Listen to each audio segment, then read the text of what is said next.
Bonsoir à toutes et à tous, vous regardez Bienvenue en Ile-de-France sur le Figaro TV. Et comme tous les jours, on aborde ensemble des sujets qui vous concernent et on commence toujours par l'actualité. Au programme aujourd'hui, une nouvelle étape franchie avant les municipales de 2026. C'est la victoire d'Emmanuel Grégoire face à Rémi Féraud. Le candidat et ex-premier adjoint remporte la primaire socialiste face au dauphin d'Anne Hidalgo et inflige un camouflet à la maire de Paris dans le cadre d'une primaire fratricide. Soir de fête à la rotonde Stalingrad pour les militants socialistes. Malgré un nombre assez faible de votants, seulement 1533 adhérents ont voté cette année. Quel programme pour Emmanuel Grégoire? Quelle distance va-t-il prendre avec la politique d'Anne Hidalgo? Quelles alliances anticiper? Et puis évidemment, on parlera de l'opposition, on parlera de Rachida Dati ensemble et on le fera avec nos invités. Dans l'entretien culture aujourd'hui, la publication du journal de Pierre de Nolhac, une plongée fascinante dans la vie et l'œuvre du conservateur qui voulait réenchanter Versailles et qui a réussi à le faire et à réouvrir ce lieu au public. On en parle tout à l'heure dans l'entretien culture.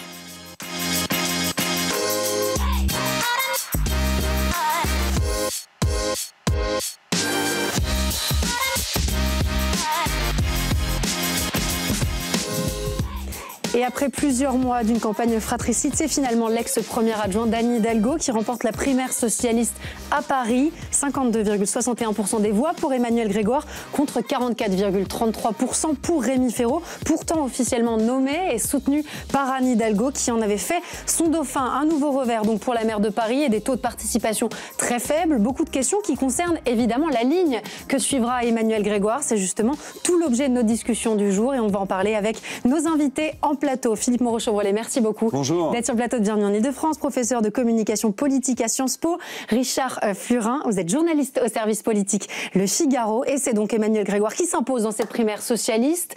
Bon, jusque-là, c'était pas une immense surprise, je dois dire qu'on s'y attendait un peu et nos premières discussions allaient plutôt dans cette logique. Oui, on savait que c'était plutôt Emmanuel Grégoire qui était favori, d'abord parce qu'il a plus d'ancienneté, ça fait longtemps qu'il est candidat sans l'être à la mairie de Paris, et puis ensuite c'est un choix qui a été très politique. Emmanuel Grégoire est quand même plus à même de porter son camp, l'autre candidat était quasiment inconnu, il avait été désigné, c'était le fait du prince, il faut aussi tourner la page du hidalguisme et construire autre chose. Emmanuel Grégoire est le seul à avoir un petit peu d'envergure médiatique, un tout petit peu d'envergure politique. 1500 votants, c'est un choix de militants, de collaborateurs de la mairie de Paris. Donc c'est faible, mais c'est significatif. Le système qui fonctionne comme ça Non, c'est le système parisien politique autour d'Anne Hidalgo qui a préféré Grégoire parce qu'objectivement, il a plus de chances de succès, je pense. Et puis, il cochait quand même plus de cases. Et notamment, il n'est pas soupçonnable de vouloir faire des accords avec LFI. Il est peut-être un peu plus rassurant pour les socialistes. Rémi Féraud n'était pas non plus... on ne pouvait pas imaginer que Rémi Féraud fasse des accords avec la France Insoumise. Il l'avait dit d'ailleurs au Figaro. Mais il est quand même moins charismatique, pardon, si on parle du charisme politique. Il y a peut-être une question de personnalité. Après, la surface médiatique d'Emmanuel Grégoire n'est pas non plus énorme. Il est à l'Assemblée nationale. Ah non, mais on parle d'un combat de nains politiques, on est d'accord. Hein. Un combat de nains politiques. Ah oui, ils sont inconnus. On ne sait pas d'où ils sortent. Et il risque d'être le prochain maire de Paris. Il risque d'être le prochain maire de Paris. Emmanuel Grégoire, oui. Objectivement, là, la droite ne fait pas vraiment campagne. Il y a 4 ou 5 candidats à droite déclarés, Dati, Pourtant, quand on regardait les derniers qui est appuyé et par premiers sondages d'opinion, par ailleurs, oui, mais ça, Rachida Dati était en tête avec Gabriel Attal s'il y allait. Ça, c'est l'erreur habituelle qu'on fait sur la campagne à Paris. La campagne à Paris, c'est une campagne au second degré. On vote d'abord par arrondissement, pour des maires d'arrondissement, et après, on a un maire. C'est pas un vote de popularité, sinon Anne Hidalgo n'aurait pas... Enfin, sans lui faire offense, n'aurait pas été probablement aussi facilement réélu. Voilà. C'est un vote par arrondissement. Ce qu'on note aussi, Richard, c'est que finalement, être adoubé par Anne Hidalgo dans le cadre de cette primaire socialiste, c'était pas forcément une carte à avoir dans la poche. Hein. En tout cas, on s'est rendu compte que ça n'a pas aidé Rémi Féraud. En politique, je pense que c'est au-delà de ce cas précis, c'est souvent le cas en politique. Je ne sais plus qui disait, un dauphin s'est voué à s'échouer sur la plage. En l'espèce, et tout est dit. Ça se vérifie parfaitement pour la raison qu'a évoquée, je pense, Philippe, c'est-à-dire qu'il y avait besoin, tout en s'inscrivant dans la continuité d'Anne Hidalgo, d'initier un nouveau cycle, une nouvelle... Et c'était vraiment la stratégie politique, si on peut parler ainsi, d'Emmanuel Grégoire, c'est-à-dire assumer un héritage tout en promettant de s'en distinguer à l'avenir. Or, Rémi Féraud, on peut pas il n'a jamais été, j'ai suivi la campagne de près, jamais pris à défaut de ne serait-ce qu'un tout petit début de différenciation vis-à-vis d'Anne Hidalgo qu'il n'a cessé de louer. Voilà. Après, ça reste quand même assez serré. Hein. C'est pas du 75-25. Anne Hidalgo a quand même, c'est pas un désaveu total, c'est-à-dire que c'est effectivement pour elle, c'est compliqué. Malgré le fait qu'elle l'ait soutenue et dans des proportions importantes et jusqu'au dernier moment. Ouais, exactement. Jusqu'au dernier moment. Moi, j'étais au débat de la fédération parisienne. Anne Hidalgo a pris la parole de manière surprenante, c'était très théâtral. Elle a même reçu le lendemain un certain nombre de ses 1500 votants dans son bureau. C'est pas rien quand même. Non, c'est pas rien. Elle a fait campagne pour Rémi Féraud. Elle a fait campagne pour Rémi Féraud. Mais ce que je veux dire, c'est que c'est pas non plus un désaveu total parce qu'il fait 45%. Quoi. Est-ce qu'on peut peut-être expliquer à nos téléspectateurs ce qui s'est passé finalement dans les petits papiers entre Anne Hidalgo et Emmanuel Grégoire, qui était donc son premier adjoint, avec qui les relations ont longtemps été bonnes, avant de se détériorer, de se déliter? Qu'est-ce qu'elle lui reproche? Elle lui reprochait surtout d'être candidat à la succession de sa propre initiative, très tôt, de critiquer quand même Anne Hidalgo un peu, alors pas très ouvertement, mais quand même, et puis de vouloir incarner la suite. C'est-à-dire, aucun homme politique n'a envie de voir son successeur, personne. François Mitterrand, il a choisi comme successeur celui qu'il appelait le grand con, Jacques Chirac, mais il n'a pas choisi dans son camp quelqu'un qui aurait été digne de lui succéder. C'est impensable pour un homme politique de se voir un successeur, donc je pense qu'elle lui reprochait surtout ça. Delanoë était le plus smart dans l'exercice, mais c'est une exception. Mais ils ont tous envie d'imiter Delanoë. Si vous regardez la campagne de Bournazel ou d'Emmanuel Grégoire, ils se disent, je vais faire une campagne un petit peu tranquille, en demi-teinte, je ne me mets pas trop en avant. Est-ce que c'est une bonne stratégie ? C'est l'appareil qui va mêler. À Paris, c'est possible, oui, parce que comme c'est un combat par arrondissement, les gens votent pour. Moi, je vais voter pour la mairie du 9e, donc je sais déjà pour qui je vais voter. Mon opinion est déjà faite. Donc il y a une force d'inertie, c'est comme un énorme paquebot. Ce qui pourrait changer le jeu, c'est si la loi PLM Paris-Lyon-Marseille était retoquée. Alors jusque-là, ça s'annonce compliqué pour la loi PLM qui a été donc retoquée par le Sénat. Il y a eu une commission mixte paritaire, ça n'a rien donné. On a beaucoup de mal à se mettre d'accord sur le sujet. Rachida Dati est pour. Emmanuel Grégoire est plus que pour. Elle est contre. Pourquoi est-ce qu'elle est autant pour ? Mais parce que pour les raisons que vient de citer Philippe, c'est-à-dire que si on est dans le cadre de... Si la loi PLM passe et que Paris devient une élection classique comme dans n'importe quelle autre ville, en fait, Rachida Dati a toutes les chances d'être élue, comme les sondages que vous citiez le prouvent. D'accord. Et c'est par sa personnalité, de par sa médiatisation ? Oui, exactement. C'est-à-dire que Paris, on vote pour un maire d'arrondissement. Beaucoup de maires d'arrondissement sortants sont étiquetés socialistes ou alliés des socialistes, verts, etc. Et puis la personnalité de Rachida Dati est beaucoup plus médiatique. Et j'insiste aussi, il n'y a pas que Rachida Dati, c'est effectivement un des déterminants majeurs du vote. C'est aussi le cas de la France Insoumise, par exemple, et d'ailleurs qui soutient très fortement la loi PLM pour cette raison-là. C'est-à-dire que la France Insoumise, dans les circonstances de vote aujourd'hui, dans les règles de vote aujourd'hui, ils ont assez peu de chances d'avoir des conseillers de Paris et de peser dans l'élection. Alors que si la loi PLM passe... en fait, au-delà de il y a la personnalité qui compte, mais il y a aussi l'étiquette politique qui va compter à plein. Et la France Insoumise ont un certain nombre de militants dans les grandes villes et aussi à Paris. Donc il y a de l'opportunisme politique, évidemment, dans les positions que prennent les uns et les autres par rapport à cette loi PLM. Et c'est le cas d'Emmanuel Grégoire. Je vous propose qu'on l'écoute. Il s'est exprimé sur Ici, c'était le 4 juin. C'est une loi qui est mal faite, qui est mal pensée, qui est mal intentionnée, qui a été très mal rédigée et qui a été méticuleusement, entre guillemets, mis en charpie et par moi-même à l'Assemblée nationale et par les sénateurs. C'est un projet de loi, une proposition de loi qui n'a été adoptée à l'Assemblée nationale que par l'alliance de la Carpe et du Lapin. C'est une alliance du Rassemblement national, de LFI et de la Macronie, ce qui pour moi signe la forfaiture démocratique de ce projet. Je ne dis pas qu'il ne faut pas réfléchir à l'évolution du mode de scrutin. C'est d'ailleurs valable pas que pour Paris, Lyon, Marseille, mais sur un certain nombre de scrutins, notamment pour les collectivités locales. Bon, on comprend qu'il est contre, là-dessus ça ne fait pas trop de doute. Et ça le désavantagerait si la loi PLM passait, pour les raisons que vous avez évoquées il perd tout à l'heure. à la face à Rachida Dati, il perd à l'applaudimètre, oui. Si on élit directement, il y a des chances que les gens votent Dati parce qu'elle incarne quelque chose. Emmanuel Grégoire, sans lui faire offense, n'incarne pour l'instant pas grand-chose à part une continuité. Ce qui peut convenir aux Parisiens. Parce que les Parisiens, finalement, la politique d'Anne Hidalgo, ils ne l'ont pas vraiment remise en cause.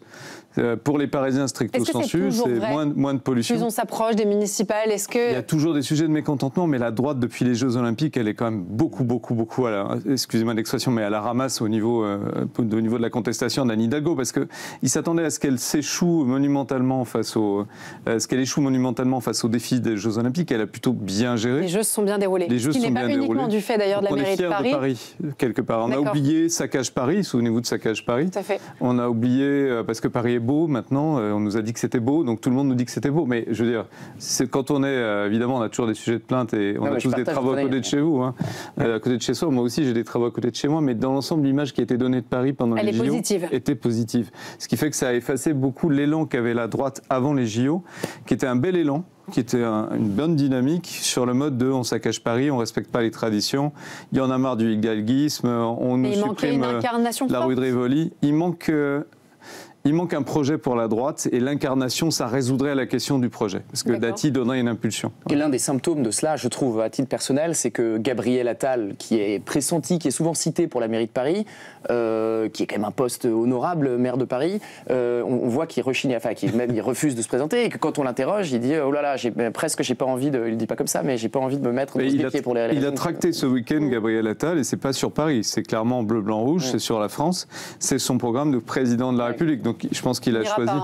Non, mais il a toutes les chances de perdre. Il va pas aller s'abîmer dans une élection. Puis le président de la République est un allié incertain dans une municipale à Paris. Quand même, il avait promis d'aider. Il l'a fait un peu. Il a poussé Benjamin Griveaux, mais est-ce que c'est ce qu'il l'a fait? Il l'a lâché très vite. Il a poussé Agnès Buzyn, qui était quand même vraiment destinée à échouer. Donc le président, ses calculs à Paris sont pas très lisibles. Vous m'avez en plus expliqué la stratégie du dauphin et de l'échouement. Et quand on désigne un dauphin, c'est vrai qu'en général, c'est pour qu'il échoue, hein. C'est pas pour qu'il réussisse.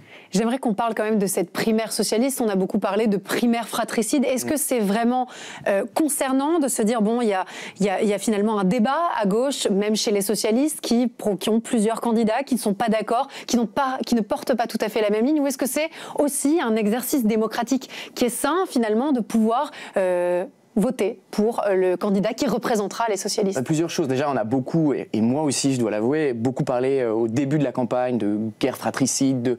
Et en réalité, le mot est trop fort. Là, maintenant qu'on doit dresser le bilan de cette campagne, ça s'est relativement bien passé. Anne Hidalgo a été une trouble-fête permanente. Et c'est plutôt ça le fait majeur de la campagne. Mais entre Emmanuel Grégoire et Rémi Féraud, ça s'est très bien, violent, hein. Ça s'est très bien passé. L'entente est très bonne. Hier soir, les félicitations étaient cordiales, rapides. Il n'y a eu aucune once de contestation. Donc c'est quand même, il faut quand même insister là-dessus. Après, les socialistes qui se targuent tout le temps d'être un grand parti démocratique, notamment en pointant du doigt la France insoumise, ils aiment mettre du débat, même là où il n'y en a pas forcément initialement. Parce que sur le fond, est-ce qu'il y avait un vrai différentiel entre ce que proposera Emmanuel Grégoire et ce qu'aurait pu proposer Rémi Féraud? Non, je pense pas. Je pense qu'il y avait des différences de stratégie, de communication politique. Donc Philippe en parlera beaucoup mieux que moi, mais notamment sur l'héritage, on en a déjà parlé, notamment sur les sujets majeurs sur lesquels il faut faire campagne. Rémi Féraud insistait beaucoup sur l'antiracisme et le féminisme, là où Emmanuel Grégoire disait il faut faire une campagne de proximité en parlant des sujets qui concernent tous les Parisiens. Il était presque déjà projeté d'ailleurs dans plus que dans la primaire, mais dans la campagne municipale, stricto sensu. Donc non, il n'y avait pas de différence majeure, mais chez les socialistes c'est très important. Vous savez, moi je les vois toujours avec des yeux un peu surpris mais intéressés. Enfin, je me dis ils adorent ça, quoi. Les grands débats, là, le grand débat de la primaire, c'était très théâtral. Un moment très attendu par. Exactement, ils aiment ça. Il n'y a que 1500 votants, donc on parle vraiment d'une niche électorale, quoi. Mais c'est vrai que pour eux, c'est très important. Puis ils se choisissent un chef quand même pour les 6 ans, voire les 12 ans à venir. Donc c'est quand même un choix un peu engageant pour eux. C'est aussi un choix de qui va être à la municipalité, qui va devenir adjoint. Ça, c'est pas neutre. Et puis il y a le choix de LFI quand même. Pour moi, le déterminant, c'est ce qu'on projette sur les candidats. Et on projetait, à mon sens, moins LFI chez Emmanuel Grégoire que chez son adversaire. Après, c'est peut-être faux. En tout cas, c'est peut-être l'impression qu'on en avait. Ça dit déjà beaucoup pour ceux qui vont voter demain. Les partenaires comme Place Publique, par exemple, sont assez contents qu'Emmanuel Grégoire soit le candidat parce qu'ils pensent que ça va leur laisser plus de liberté que si ça avait été la reconduction du hidalguisme. Ils se sentent moins liés, en tout cas, par rapport à Emmanuel Grégoire. Donc ça promet peut-être effectivement une campagne à gauche un peu plus agitée finalement avec Emmanuel Grégoire qu'elle ne l'aurait été avec. Et donc plus intéressante évidemment à suivre. Vous l'avez dit hier soir, tout de suite les félicitations ont été de rigueur. Ça a été le cas d'Anne Hidalgo. Je félicite Emmanuel Grégoire pour sa désignation. Merci à Rémi Féraud pour sa belle campagne. Un tweet de Rémi Féraud également qui remercie les militants et les militantes socialistes. Et rien n'est plus essentiel que de garder Paris à gauche. Félicitations donc à Emmanuel Grégoire pour sa désignation. Très vite quand même, on se range derrière celui qui a été choisi. Le score est net, net et sans bavure, si je puis dire. Donc oui. Mais est-ce qu'on le fait de bon cœur? On a l'impression que c'est fait de bon cœur malgré tout. Non, je crois que chez Rémi Féraud, c'est fait de bon cœur pour connaître et Anne Hidalgo et Rémi Féraud et Emmanuel. Et chez Anne Hidalgo moins. Mais chez Anne Hidalgo, écoutez son message, c'est le minimum syndical. Enfin, je veux dire, c'est quand même assez. Nous observateurs. Pour quelqu'un qui a été son premier adjoint et qui a été son. J'ai envie de parler de binôme. On peut y revenir un instant, mais bien sûr que oui, son bras droit. Un premier adjoint à Paris, c'est essentiel, donc c'est fondamental. Mais Anne Hidalgo déteste 2 personnes sur cette planète. C'est Emmanuel Grégoire, j'insiste, j'exagère un peu, mais c'est Emmanuel Grégoire, son ancien premier adjoint, et Olivier Faure, pour des raisons qui sont très différentes, mais qui tiennent à un événement fondateur dans sa carrière, essentiel dans sa carrière politique, c'est la campagne présidentielle de 2022, où, bon, Olivier Faure, on met ça de côté, c'est pas très important, mais elle a le sentiment qu'il l'a trahi, et Emmanuelle Grégoire, elle lui a laissé les clés de l'hôtel de ville le temps de la campagne, et elle a le sentiment qu'il a pris beaucoup de liberté et qu'il s'inscrivait, comme vous le disiez tout à l'heure Philippe, déjà dans la perspective de l'héritier, etc. Et ça, elle l'a très peu supporté, et donc c'est à ce moment-là que se cristallisent les tensions qui finiront par conduire à la démission d'Emmanuelle Grégoire, etc. Elle a fait une erreur stratégique, c'est la campagne présidentielle. Pour son image à elle et pour son avenir. Elle n'aurait jamais dû y aller. Elle n'aurait jamais dû y aller. Je ne sais pas qui lui a conseillé d'y aller. C'était une vraie grosse erreur. Et je pense qu'elle la paye encore aujourd'hui. Mais les JO ont quand même, ce que vous disiez, pour oui. Paris fonctionne aussi pour son image personnelle. Pour l'élection de 2026, les JO, pour moi, c'est déterminant parce que l'humeur de la ville a changé à ce moment-là. Et pour la droite, pour arriver à détruire cette image-là, il va falloir attaquer les JO. Quelque part, ça va être difficile. Ça va être difficile. Ouais. Vous avez dit à quel point Anne Hidalgo était rentré dans une logique de détestation par rapport à Emmanuelle Grégoire. Alors lui, il a plutôt fait preuve de fair play hier soir en rappelant qu'il avait appris à aimer Paris grâce à Anne Hidalgo. C'est presque romantique, cette histoire. Et Paris, Non, mais c'est étonnant la manière de présenter les choses. Je remercie Anne Hidalgo. C'est à ses côtés que j'ai appris l'amour de Paris, que j'ai appris que la politique était faite de conviction et de détermination. Son soutien sera essentiel pour la suite. Il demande le soutien de celle qui l'a rejeté. Il ne demande pas, il l'oblige. C'est une forme d'avertissement. Il dit, il va falloir que tu me soutiennes maintenant. En gros, c'est ça qu'il dit. Hein. C'est pour ça que c'est important d'avoir des communicants politiques en plateau. Pardon.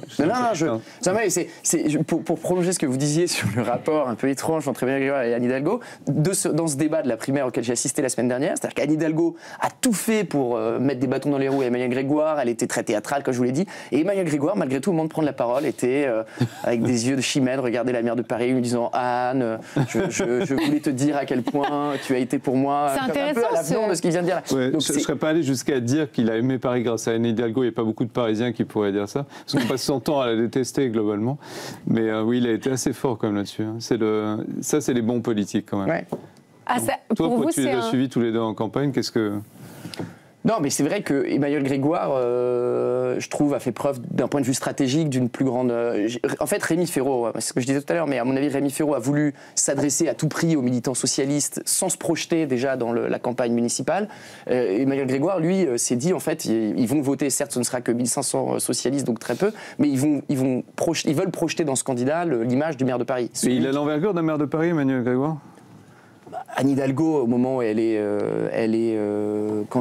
2013, au moment où elle est désignée, est-ce qu'elle a l'envergure ? Elle n'a pas cette envergure, elle n'a pas de notoriété. Elle l'a acquise à force du mandat. Il connaît très bien la machine, mais c'est le cas de Rémi Féraud aussi, mais il connaît très bien l'hôtel de ville, qui est, comme vous disiez tout à l'heure, un paquebot avec une machinerie extrêmement complexe, mais il a été premier adjoint, donc lui, il l'a vraiment dirigé de près. Il a fait beaucoup de sa carrière à Paris, il a eu des fonctions à la Fédération Socialiste, je crois. Les deux, d'ailleurs, ils se ressemblent beaucoup de ce point de vue-là. Il a été député, parce qu'il lui donne aussi une surface un peu plus nationale. Il a ferraillé encore hier avec Rachida Dati. Donc sur le CV, pardon, je caricature un peu, mais c'est le candidat idéal pour la gauche à Paris. En tout cas, je ne sais pas si c'est le candidat, mais je pense qu'il beaucoup de cases. Il est mieux que Rémi Féraud. Voilà. C'est le bon élève. Ouais. C'est ça ? Ouais, mais c'est pas le bon élève parce qu'il est un peu rebelle. C'est Rémi Féraud qui a été très bon élève, très la couture. Peut-être trop. Le doigt sur la couture du pantalon et sans doute trop. Est-ce qu'on sait quelque chose du programme réel, concret d'Emmanuelle Grégoire ? C'est un peu toujours le problème, c'est qu'on commence à beaucoup parler des municipales et on a beaucoup de mal à aller dans la finesse du programme de chacun. On ne connaît pas le programme parce que maintenant, en fait, les négociations commencent. C'est maintenant que le programme va se faire et on va négocier avec les écologistes. On va essayer de négocier probablement avec LFI du côté d'Emmanuelle Grégoire et de réunir toutes les sensibilités autour d'un programme commun. Est-ce que c'est possible ? C'est improbable, mais c'est pas impossible. Il y a quand même un enjeu qui est la mairie de Paris. Ça représente énormément politiquement. Il faut quand même que la gauche garde cet espace-là si ils veulent garder un espèce de point d'appui sur le territoire, parce que sinon, le PS est essentiellement devenu un parti municipal. Il n'a plus rien. En dehors des municipalités. Donc il y a beaucoup à jouer sur cette élection parisienne. Une ou deux régions, donc il y a beaucoup à jouer sur cette élection parisienne, ils ont intérêt à la garder. Donc ils vont, à mon avis, faire des efforts. La question, c'est la stratégie de Mélenchon. Et on en parlait hors antenne, mais Mélenchon est tout à fait capable de couler le Titanic tout seul, donc il est possible que ça arrive. Il est habitué. Il est habitué à ça, puis il a un côté jusqu'au boutiste qui joue dans les négociations. Mais jusqu'à quel point il va tenir cette position, je ne sais pas. On va voir. Parlons un peu des insoumis et des alliances possibles, probables, potentielles. Jusque-là, Emmanuel Grégoire a été très clair sur le sujet. Ouais, je ne sais pas s'il négociera avec la France Insoumise. Emmanuel Grégoire, comme Rémi Féraud et comme du reste Marion Valeur, qui est la troisième candidate. Pardon, on n'en a pas parlé, c'est vraiment pas élégant. 46 voix quand même pour Marion Valeur. Tous les candidats socialistes étaient pour le coup d'accord sur une chose centrale, qui est qu'il n'y aura pas d'alliance avec la France Insoumise. Mais alors comment on fait ? La fédération socialiste, les militants socialistes parisiens sont extrêmement anti-LFI, ce qui n'est pas le cas de tous les socialistes et de tous les militants socialistes, mais c'est vraiment le cas à Paris. Donc, à mon avis, il n'y aura pas de discussion avec la France Insoumise, ou alors de manière très marginale, mais il y a des discussions qui vont s'entamer avec ceux qui appartiennent déjà à la majorité municipale, c'est-à-dire Place Publique, le mouvement de Raphaël Glucksmann, qui a fait des bons scores aux européennes, avec Yann Brossat et les communistes parisiens, qui ont aussi... Yann Brossat, c'est comme une personnalité qui compte dans le paysage parisien. Avec des LFI dissidents aussi, comme Clémentine Autain. Qui pourrait rejoindre Yann Brossat. Et surtout, notre ami, son nom m'échappe, mais dans le 20e, Daniel Simonet, voilà. Ah oui, et surtout, singulièrement, les Verts. Parce que la question est de savoir si les socialistes et les Verts, la vraie question à mon avis centrale, s'ils s'allieront dès le premier tour ou au second tour, comme c'était le cas jusqu'à maintenant. Je crois que s'il y a la loi PLM qui passe, les Verts d'ailleurs le disent, comme les socialistes, ils feront une union dès le premier tour. Bien sûr. En revanche, au vu des sondages qu'on a déjà cités, je ne suis pas sûr que les Verts aient intérêt à s'allier avec les socialistes dès le début. Et il y a une autre question centrale pour les Verts, c'est feront-ils alliance avec les socialistes ou feront-ils alliance avec les insoumis ? Qu'est-ce qui est le plus probable aujourd'hui ? Le plus probable, c'est qu'ils le fassent avec les socialistes, parce que c'est le bénéfice de l'histoire. Mais je crois que... Au plan national, les écolos sont tentés par une alliance avec LFI contre le PS. Ce qui n'est pas le cas à Paris. À Paris, non, parce qu'à Paris, en fait, il y a vraiment une différence entre les positions nationales, qui sont en général écolo et LFI dans un bloc, le PS de l'autre, et les logiques locales qui veulent qu'on gouverne plutôt écolo-PS et un peu moins LFI, même s'il y a des exceptions. Puis la question, c'est aussi que les écolos, si on est sur des équilibres de villes, ont quand même intérêt à avoir l'appui du PS sur d'autres villes qu'ils ont peur de perdre, comme Bordeaux. Mais ils ont aussi intérêt dans certaines villes d'avoir l'appui de la France Insoumise. Je pense à Lille, par exemple. À Lille, le candidat, mais bon, c'est pas notre sujet du jour, mais le candidat écolo, s'il a l'appui de la France Insoumise, il a quasiment l'assurance d'être élu maire de Lille. Qu'est-ce que les écologistes pensent d'Emmanuel Grégoire ? Ils ont de bonnes relations avec lui, ils ont beaucoup travaillé ensemble. Ils ont beaucoup travaillé ensemble à Paris. Ils font partie de la même majorité municipale, les relations sont très bonnes, mais c'était le cas aussi avec Rémi Féraud. Donc a priori, il n'y a aucune difficulté, mais comme avec Yann Brossat, comme avec Saïd Ben Moufok de Place Publique, tout le monde s'entend plutôt bien. Donc la gauche parisienne va se mettre autour d'une table pour commencer à construire un programme qui mette le plus de monde d'accord, sauf la France Insoumise. C'est le talent d'Emmanuel Grégoire ou pas d'arriver à constituer un tour de table avec tous ses alliés pour pouvoir prendre la municipalité sans perdre de billes dans l'exercice et pouvoir l'emporter face à la droite. Parce que là, sauf accident historique, le PS est reconduit à la mairie de Paris à l'heure où on se parle. Donc est-ce qu'il va réussir à concrétiser l'essai? On va voir. C'est son talent, c'est son moment à lui. Voilà. C'est maintenant qu'on va voir si c'est un grand politique qui mérite la mairie de Paris ou si c'est un candidat de plus.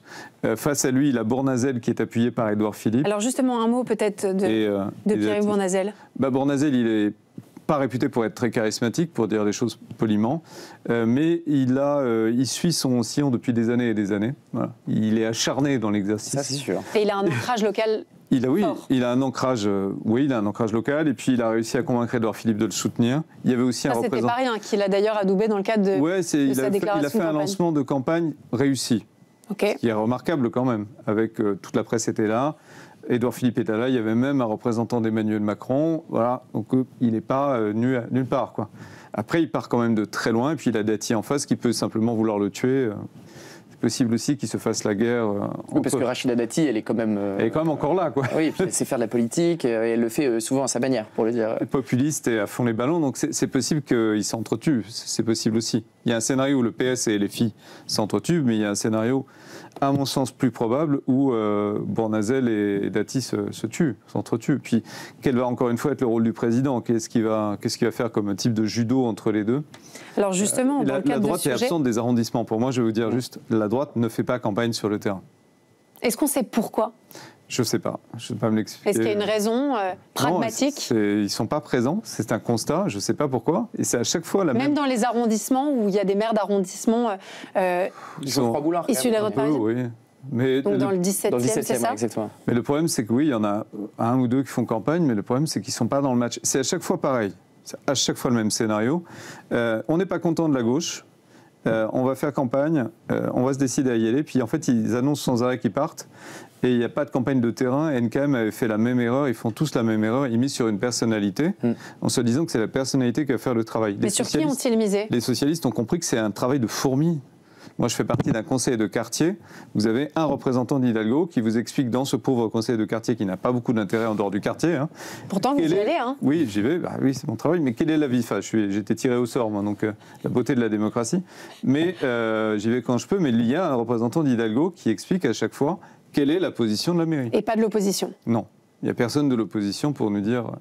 Mais on l'entend souvent à gauche, parce que c'est ce que je suis pour le Figaro, on entend beaucoup ça à gauche. C'est-à-dire, ils disent, ils n'ont pas compris, quoi. Ils ont Dati qui est vraiment un élément très fort dans l'opinion, etc.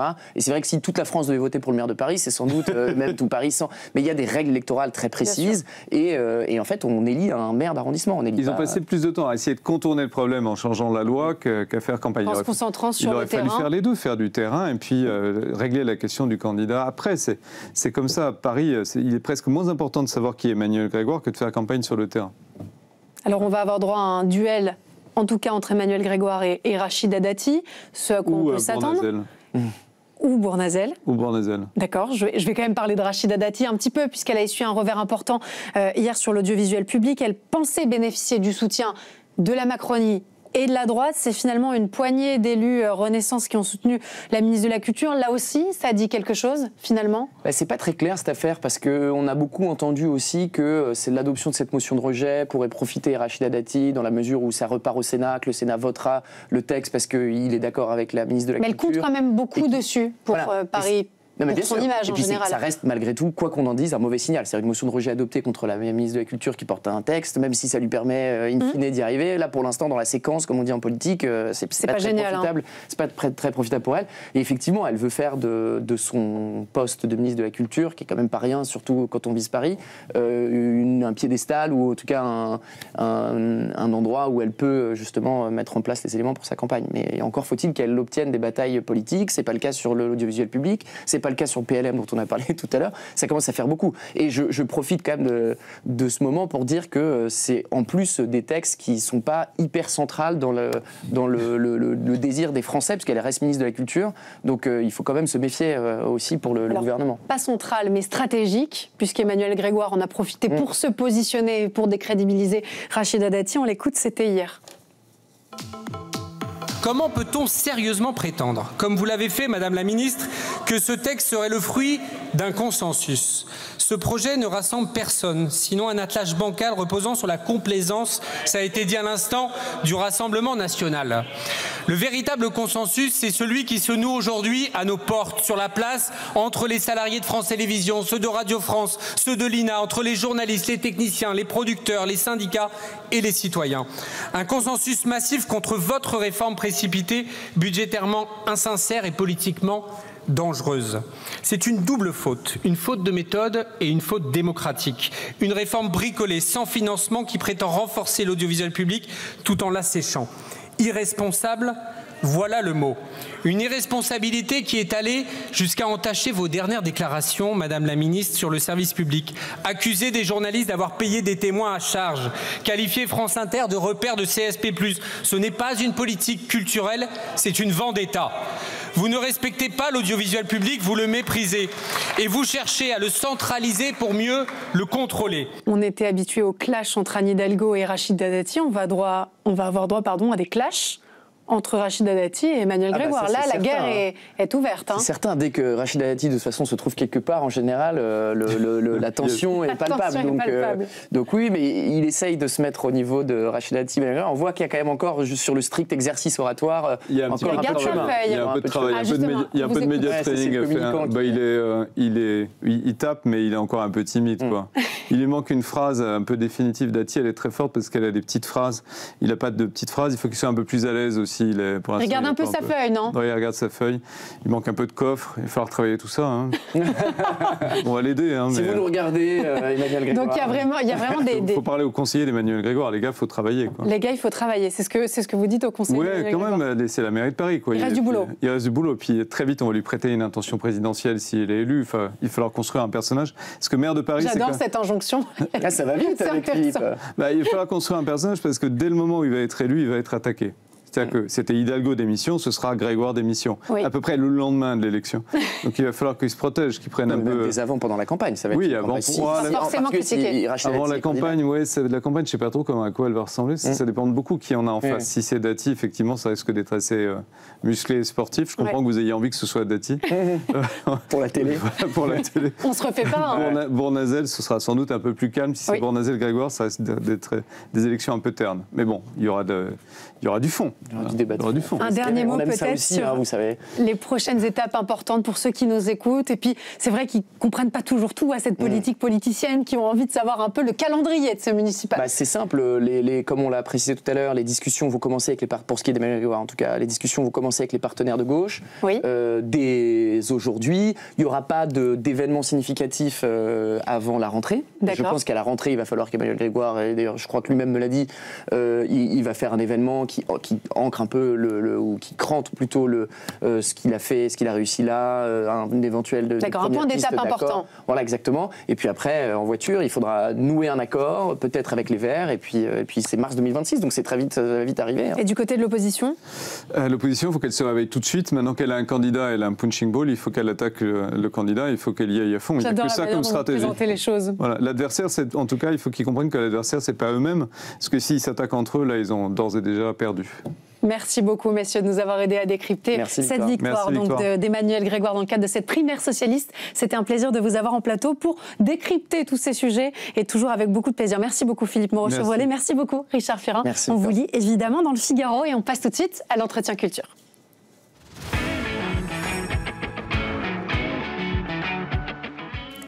Le Château de Versailles et les éditions des Belles Lettres publient un ouvrage exceptionnel, Pierre de Nolhac, journal 1891-1898, une plongée fascinante dans la vie et l'œuvre de cet historien, écrivain et conservateur surtout du Château de Versailles, injustement méconnu du grand public. Il a pourtant participé à la renaissance du Château de Versailles en l'ouvrant au public et en le faisant connaître. On va en parler avec nos invités autour de la table. Claire Bonnotte, vous êtes collaboratrice scientifique au Château de Versailles. Laurent Salomé, directeur du Musée national des Châteaux de Versailles et Trianon, et Martine de la Forest d'Yvonne de Nolhac, arrière-petite-fille de Pierre de Nolhac. Et on va commencer avec vous, puisque vous avez avant tout une histoire formidable à nous raconter. L'histoire commence dans un grenier, vous y trouvez un carnet. Voilà, donc c'est une maison qui était en vente et ma cousine découvre ce carnet, donc de cet ancêtre qui était commun, et il y avait tellement de choses dans cette maison, on n'avait pas fait attention et tout d'un coup on découvre ça.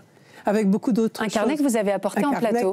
Est-ce qu'on peut le lever un peu au niveau de votre visage pour qu'on le voit bien? Et donc... Incroyable. Parfait. Voilà. Ah oui, d'accord. On le voit très bien. Ouais. Et ça, c'était formidable de trouver ça. Et donc, Vous l'avez parcouru? Je l'ai lu, dévoré, j'ai trouvé ça fabuleux. Et après, je me suis dit, bon, il faut que je fasse quelque chose avec ça. Donc, j'ai commencé à dactylographier tout ça. Et puis, je me dis, à la moitié, je me suis dit, il y a 230 pages quand même. D'accord. Écrite donc à la main? Écrite à la main et très, très petite. Hein. C'est une petite un travail de... Je peux me permettre de vous le prendre pour le montrer du mieux possible, avec cette date, mercredi 31 juillet. Avec assez peu de rature, en fait, c'est remarquable. Et très, très bien écrit. Vraiment magnifique. C'est ce qui vous a marqué tout de suite, la qualité de l'écriture, et puis derrière, ce que ça disait aussi voilà, de cet du personnage, évidemment, on va y revenir. Quand est-ce qu'a été décidée une publication, en tout cas de le livrer au public? Voilà, c'est le fait que au début, je ne savais vraiment pas ce que j'allais en faire. Et j'ai rencontré Claire. Qu'est-ce que vous vous êtes dit quand vous avez découvert ce carnet? Alors, c'était assez émouvant parce que Martine est arrivée au fond avec ce carnet sur un plateau d'argent. et elle me dit est-ce que vous pensez que ça vous intéresse? Et j'ai trouvé sa question tellement touchante, j'imagine. Tellement touchante, parce que évidemment pour nous qui travaillons sur voilà, l'histoire du musée et sur voilà, les acteurs clés qui ont fait ce qu'est le musée. Pour vous, c'est un trésor, on peut le dire comme ça. Véritablement, c'était un trésor. Et vraiment, j'étais déjà touchée qu'elle propose la publication. Après, on en a tout de suite parlé avec Laurent Salomé, qui a lu également le texte. Et on a tous été très emballés. Laurent Salomé, en lisant ce texte, en le découvrant, qu'est-ce qui vous a tout de suite marqué? Qu'est-ce qui a été pour vous le plus important, vos impressions? C'est un très long texte, hein. Ça a l'air d'être un tout petit carnet, mais c'est écrit tout petit et c'est dense. Donc c'est une sorte de somme de la vie d'un homme qui prend possession de sa fonction. Parce qu'il faut quand même rappeler que Nolhac, c'est vraiment le personnage crucial du développement, de la renaissance du château de Versailles. Est-ce que c'est comme un carnet de bord? C'est un carnet de bord qui correspond au début de sa carrière à Versailles. Donc il est en train de se faire saisir par ce monstre de Versailles. Au début, il n'est pas du tout sûr que ce soit vraiment important pour lui. Il a d'autres idées en tête. Il aurait bien Pourtant, fait quand autre on chose. le connaît maintenant et qu'on a découvert le contenu de ce carnet, on a l'impression que c'est d'une évidence absolue le lien entre cet homme et le château de Versailles. Oui, c'est un destin qui paraît évident aujourd'hui, mais qui se décide à ce moment-là qu'il ne l'était pas. Alors justement, ce qui est intéressant, c'est que par là même, on répare aussi une injustice, celle d'un homme qui est injustement méconnu par le commun des mortels, qui a pourtant participé au réenchantement de Versailles. Vous l'avez dit, qui a une place toute particulière dans l'histoire du château. Comment est-ce qu'on explique que ce personnage soit si peu connu du grand public? C'est difficile de répondre à cette question? Oui. Je sais pas. Qui répond. Ça n'est quand même pas un sujet si central dans la vie d'un pays, le conservateur d'un. Mais il y a des conservateurs, il y a des architectes en chef dont on se souvient. C'est un petit monde, mais on se rend compte qu'en fait, ça a une vraie portée. Donc, ça peut concerner beaucoup de gens. C'est une aventure, parce qu'en plus, le personnage va au-delà de simplement son métier. Bien sûr. Mais... Il est aussi objet de rumeurs, d'une réputation qui peut être contrastée. Si pour certains, il s'est démarqué par des études historiques d'une très très grande qualité sur Madame de Pompadour ou Marie-Antoinette, il a aussi été accusé par les frères Goncourt de plagiat. Alors c'est un peu l'heure de faire le tri et de mettre aussi la lumière sur cet homme. Qu'est-ce qu'on sait effectivement de lui? Qu'est-ce que vous saviez de... Assez peu de choses en fait, à part que c'était un grand homme. Enfin, c'était dans on vous le présentait comme un grand homme. Il avait une auréole, quoi. C'était un peu, on s'approchait pas tellement. Enfin, on n'en parlait pas tellement. Un homme érudit? Oui, érudit, savant, historien, poète, surtout poète. On nous faisait lire des poèmes. Donc doté d'une très belle plume, ce que vous avez redécouvert dans le carnet. Claire Bonnotte, est-ce que c'est aussi une occasion de redécouvrir les facettes d'un personnage, de redécouvrir quelqu'un qui a participé dans des proportions aussi importantes au réenchantement, je le disais tout à l'heure, du château de Versailles? Complètement, d'autant que finalement on avait une image un peu biaisée de lui qui est très lié finalement à cet ouvrage-là, La Résurrection de Versailles, publié en 1937, dont on est un an après sa mort. D'accord. Ce sont des textes majoritairement qu'il a déjà publiés dans la Revue des Deux Mondes, mais il est vrai que ce texte-là, qui relate vraiment son passage à Versailles et combien finalement ce passage l'a profondément marqué, finalement, c'est le texte d'un homme en toute fin de carrière. Et donc, ça ne rend pas justice à ce qu'il a vécu et à ce personnage. Ça ne rendait pas justice. Et au fond, voilà, le journal, en tout cas celui que nous venons de publier, c'est vrai que c'est le journal d'un jeune homme. Et il en ressort avec déjà une personnalité qui est beaucoup moins lisse que celle que l'on avait l'habitude de percevoir.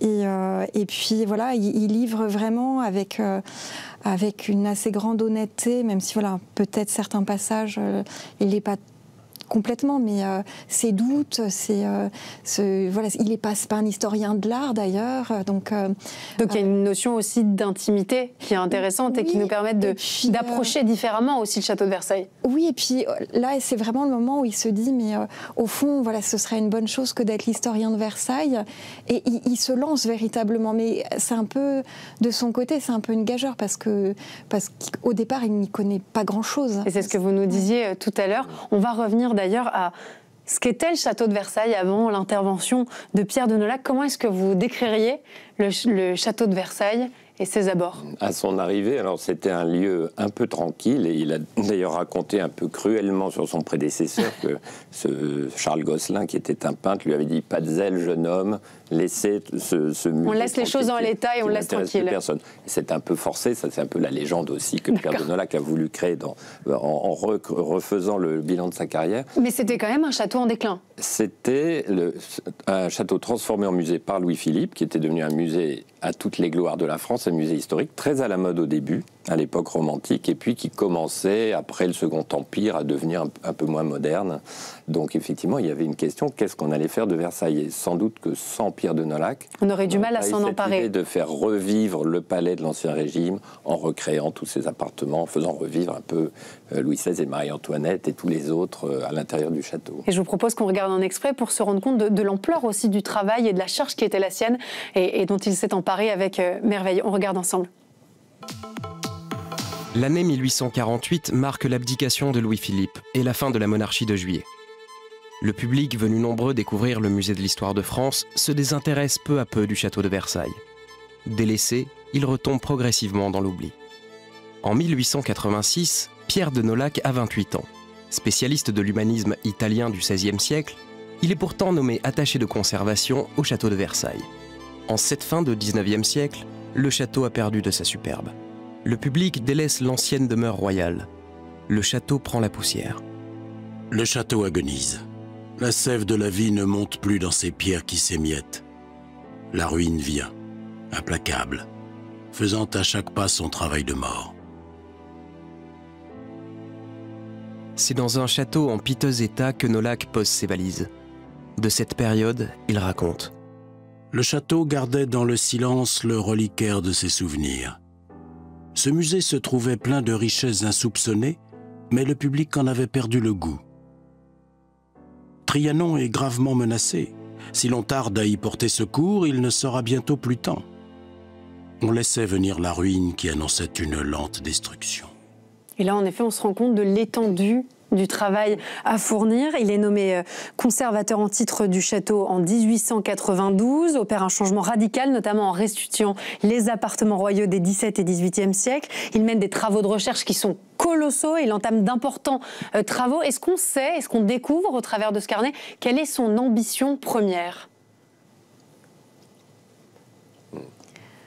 Son ambition, je pense que c'est celui aussi d'un chercheur, d'un historien, qui va faire une plongée dans les archives et découvrir vraiment beaucoup de choses. Et surtout, il prend conscience de l'intérêt de retourner à ces sources-là qui n'ont quasiment pas été exploitées et finalement de défricher tout un pan de l'histoire du château. Et c'est aussi ça qui amène finalement à cette renaissance de Versailles, c'est que il se prête déjà à ce travail de recherche de fourmis. Exactement. En effet, quand notre éditrice nous a demandé de constituer sa bibliographie, elle finalement, elle n'existait pas, en tout cas une bibliographie exhaustive.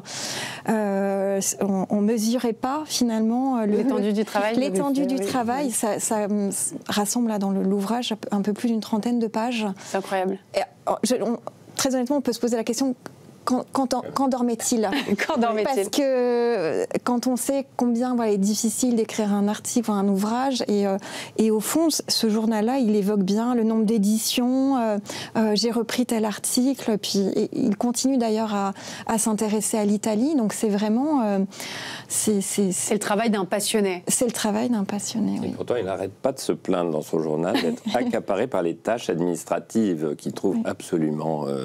indigne, insupportable, qui l'empêche de dormir quand même, parce qu'il est tracassé par les petits soucis de personnel, de pouvoir, de l'administration centrale. C'est évidemment aussi le métier d'un conservateur. Quand même. Alors, beaucoup moins à cette époque-là. On pouvait se consacrer beaucoup à son écriture. Maintenant, ça devient très, très difficile. On essaie de le faire quand même. Mais à l'époque, on avait une proportion importante de travail scientifique. Mais lui, ce qui est formidable, c'est qu'il a ressuscité, disons-le, le château sur un fondement scientifique. À d'autres époques, il y a eu une autre renaissance après la Deuxième Guerre mondiale, qui était beaucoup plus dans le dynamisme, la modernisation, j'imagine le aussi. mécénat américain, quelque chose qui devait faire briller le château, parce que tout le monde a voulu ressusciter Versailles. Hein. Et après la guerre, on a encore trouvé que le château était mort et sinistre. Et il a fallu... Mais c'était beaucoup moins le travail scientifique qui avait porté finalement... Qui avait porté Pierre de Nolhac. En fait, il y a quelque chose de très héroïque dans la période Nolhac à cause de ça. Quelles ont été les transformations qui ont été initiées à son initiative? Il n'a pas arrêté de récupérer des espaces qui étaient grignotés par des ministères, des associations, toutes sortes, parce que le château était squatté en fait complètement. Hein. Donc il se battait beaucoup pour ça. Et puis c'est le début du remeublement. Alors c'est un mot qui n'est pas dans le dictionnaire, mais c'est notre acharnement quotidien, remeubler Versailles, puisque aujourd'hui on a l'impression que tout est resté intact. Donc ça veut dire retrouver des pièces, retrouver tout ce qui a été, tout ce qui a été dispersé à la Révolution. Rien n'est resté. Hein. Tout ce qu'on voit aujourd'hui, ça a été retrouvé un par un, et Pierre de Nolhac a été le premier à obtenir des dépôts, des dons. Et des tableaux aussi, il s'est débrouillé pour avoir les bonnes ventes et d'acheter carrément ce qu'il fallait. Donc c'est un travail extrêmement minutieux, qu'on imagine, extrêmement précis. Vous avez parlé d'un travail scientifique. Derrière, il a aussi cherché à réenchanter Versailles, et ça passait par... finalement, la renommée du château, la volonté de le redynamiser. Il s'y prend d'une manière intéressante, il se prête au jeu des mondanités. Pour autant, il n'en était pas un fan absolu. Il se force, il va contre sa nature pour faire finalement la promotion du château de Versailles et en dire tout le bien qu'il en pense. Oui, il recevait des personnalités, faisait visiter avec plaisir son château. Et c'est important aussi d'avoir une sorte d'ambassadeur du château de Versailles? C'est indispensable, ça fait partie du boulot. Comme les tâches administratives, les tâches protocolaires. Et à l'époque, il y avait beaucoup de... Et il ne faut pas oublier que la République s'était réinstallée à Versailles après 70. Et il y avait toujours les élections de président de la République, il y avait des réceptions de chefs d'État étrangers. Donc il y avait beaucoup de grands événements officiels qui continuent un peu aujourd'hui. Et forcément, le conservateur avait un rôle à tenir dans toutes ces activités-là, tout en essayant de privilégier le musée. Il faisait vivre aussi cette dimension symbolique. Alors là, on parle de mondanité, on parle de fréquentation de cette société parisienne, de cette élite. À partir de quand est-ce que le public se réapproprie le château de Versailles aujourd'hui? C'est évident pour nous, c'est évident pour nous, Parisiens, Franciliens, c'est évident aussi pour les touristes, c'est un lieu qui les accueille. À partir de quand le public réintègre, à la faveur du travail de cet homme, le château? Est-ce qu'on le sait? Je dirais que c'est principalement, même si ça commence avant l'entre-deux-guerres, l'émergence du tourisme, mais il est vrai que très vite, au fond, avec les fêtes de nuit, les grandes eaux, beaucoup se pressent ne serait-ce que dans les jardins. Et ça participe à finalement cet engouement autour de Versailles, et aussi, on pourra l'évoquer, finalement cette collusion, en tout cas une espèce d'alignement des planètes pour Versailles, où aussi les artistes, les écrivains vont s'enticher de Versailles. Et ça, finalement, tout ça arrive au même moment. On est à la période de la Belle Époque, et finalement, dans les salons parisiens, on va retrouver Versailles. Alors, il y a ce mot assez amusant de Nolhac disant ce qui est le plus beau à Paris, c'est Versailles. Mais sans doute, Nolhac a permis aussi de faire revenir ce monde parisien à Versailles, et de se le réapproprier, en tout cas au moment de son passage au château. On découvre aussi son amour pour l'histoire, nostalgique des Bourbons, des fastes de l'Ancien Régime. Son journal, c'est aussi le récit d'une époque, des premières années de la Troisième République. Et finalement, on a aussi l'impression qu'il nous ouvre une page de l'histoire de France dans laquelle on peut plonger à la faveur de ces récits. Est-ce que c'est aussi intéressant de ce point de vue-là, de redécouvrir finalement des bribes, parfois qui sont parcellaires, puisque ce n'est pas l'objet évidemment de ce carnet, mais de redécouvrir comme ça les débuts de la Troisième République? Oui, après, en tout cas, son journal nous livre finalement des informations qu'on n'avait pas forcément, par exemple dans la correspondance administrative, et même dans son récit sur la résurrection de Versailles. Là, finalement, d'ailleurs, on ne sait pas trop à qui il s'adresse, si c'est à lui-même, si c'est... c'est vraiment la question. Pourquoi écrit-on un journal? L'écrit-on pour autrui ou non? L'écrit-on pour soi ou pour les autres, c'est vrai. Mais au fond, voilà, il donne un peu peu l'idée des coulisses aussi. Et c'est ça qui, je pense, qui est intéressant, en tous les cas, que l'on apprend à travers la lecture de son texte. Et puis on redécouvre évidemment son personnage, passionné de diplomatie, de peinture, de politique, de paysage, d'histoire. Il est habité par le château de Versailles. Vous l'avez dit, c'était pas forcément évident. C'est ce qu'on découvre au début du carnet. De nombreux écrits aussi sur les jardins de Versailles, sur les fontaines, sur les sculptures. C'était un amoureux de ce patrimoine. Et est-ce qu'aujourd'hui, il y a une manière de continuer à valoriser son héritage? Évidemment, il y a cette parution de son carnet, de son journal. Est-ce qu'il y a une autre manière pour vous de continuer à faire valoir son héritage? Je crois que tous les conservateurs du château se sentent les héritiers de Pierre de Nolhac, ça c'est certain. Et puis effectivement, cet équilibre entre la recherche, l'exigence intellectuelle et la résurrection, c'est-à-dire l'animation, finalement le rêve, puisqu'il s'agit de rêver à Versailles. On veut raconter des choses sérieusement, l'histoire de France, expliquer vraiment à quoi servait ce château et comment il fonctionnait, mais il faut que ce soit agréable à visiter aussi. Donc si on arrive aujourd'hui à être enchanté, à rêver de Versailles, c'est en partie grâce à cet homme. Grâce à tout ça, parce que si ça n'est pas sérieux et fondé, ça ne vous fait pas rêver. Et tout le monde peut essayer de faire un faux palais enchanté. Ça ne marchera pas. Ce qui marche à Versailles, c'est qu'on sent la vérité historique. Il a aussi fait beaucoup de dons à la bibliothèque de Versailles concernant ses écrits. C'est des contributions qui sont importantes pour mieux cerner l'histoire du château et ses changements. Aujourd'hui, qu'est-ce que vous ressentez quand on entend toutes ces discussions justement autour de ce personnage et puis surtout de ce qu'il a apporté au château de Versailles? Est-ce que vous êtes fier d'avoir retrouvé ce carnet, d'avoir porté ce carnet jusqu'à son édition? Et je suis contente qu'on puisse le redécouvrir un peu. On découvre un autre personnage un peu. Et au sein de votre famille, qu'est-ce que ça a apporté? Comment est-ce que vous vivez les choses? Je pense que, à vrai dire, j'ai pas énormément d'écho, mais je pense que c'est important. Est-ce que ceux qui lui ont succédé, vous avez parlé d'héritage, des conservateurs qui se sont mis dans cette ligne finalement Nolhac, est-ce que ceux qui ont suivi ont pris la mesure aussi de la tâche qui leur incombait, se sont dit que ouais, il fallait avoir la marche était haute et puis il fallait avoir les épaules qu'avait eu cet homme? Si vous ne le comprenez pas le premier jour, vous le comprenez Jamais. assez vite. Si, ça vient très très vite, parce que l'énormité de la tâche, charge est importante. Vous tombe dessus immédiatement. Et effectivement, il a d'abord formé des conservateurs qui lui ont succédé, Brière, et ensuite tous les conservateurs du XXe siècle ont eu ce même esprit, alors avec des variantes de style. Mais c'est vrai que l'héritage Nolhac, c'est surtout cette idée de recherche de fourmis. On a un tableau peint par son fils qui est dans les collections du château, qui est très beau. On le voit à sa table de travail avec un buste de Marie-Antoinette posé sur son bureau. Il est là dans une montagne de papier. C'est un acharné de travail. On s'identifie beaucoup plus qu'à une espèce de néo-Louis XIV qui vient faire du agiter tout son petit monde dans Versailles.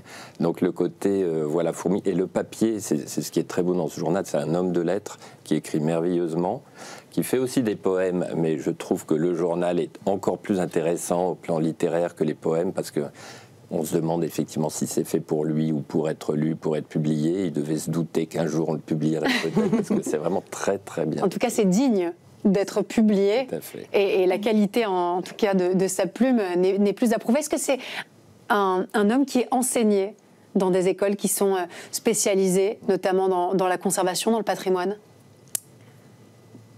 Je doute. Encore une fois, justement. Je doute parce que, par exemple, ces ouvrages sur même s'il a participé évidemment à la redécouverte de certains peintres comme Nattier, je doute que dans les bibliographies, même si c'est possible, il faudrait vraiment éplucher tout ça, qu'il figure en première place dans les ouvrages d'histoire de l'art. En tout cas, pour Versailles, c'est imparable. L'héritage nolhacien est indispensable. Et à qui est destiné cet ouvrage, donc publié aux éditions des Belles Lettres, en coédition avec le Château de Versailles? Pierre de Nolhac, le journal que vous avez apporté? Oui. Pardonnez-moi, j'ai pas compris votre question. À qui est-ce qu'il est destiné? Le public, à qui on s'adresse? Moi, je pense qu'il faut le lire un peu comme un roman. D'accord, c'est intéressant. Ouais. C'est intéressant, c'est bien construit. Bizarrement, c'est bien construit. C'est pourtant au jour le jour. C'est pas vraiment. C'était pas le but, mais je trouve qu'il y a une fin, il y a un commencement. On peut se l'approprier comme un roman, comme une histoire qu'on découvre et qu'on découvre au fil des pages. Donc pas besoin d'être érudit, non. Oui, ou d'être forcément d'avoir des bases extrêmement solides en conservation du patrimoine. Il y a des histoires d'amour, histoires de famille. Oui. C'est très personnel. Hein. Ça n'est pas un petit précis du métier de conservateur du tout. On en parle même assez peu. C'est peut-être pour ça que c'est aussi réussi. C'est que ça vient de la vraie vie, c'est intime et c'est un ouvrage qui est avant tout un ouvrage personnel. Oui, beaucoup d'introspection, beaucoup d'angoisse. Hein. C'est un torturé. Et du coup, c'est un très beau texte, fin de siècle, profond, qui vraiment vaut la peine, même pour quelqu'un qui s'intéresse ni à l'histoire de France, ni à l'histoire de l'art. C'est autre chose, en fait. Merci beaucoup, en tout cas, d'être tous les trois venus sur le plateau de Bienvenue en Ile-de-France pour nous présenter Pierre de Nolhac, le journal 1891-1898, l'homme qui a permis de réenchanter le château de Versailles. Un grand plaisir de vous avoir eu avec nous. Encore une fois, merci. Et moi, je vous souhaite une excellente soirée sur le Figaro TV. Et je vous dis bien sûr à demain, à la même heure.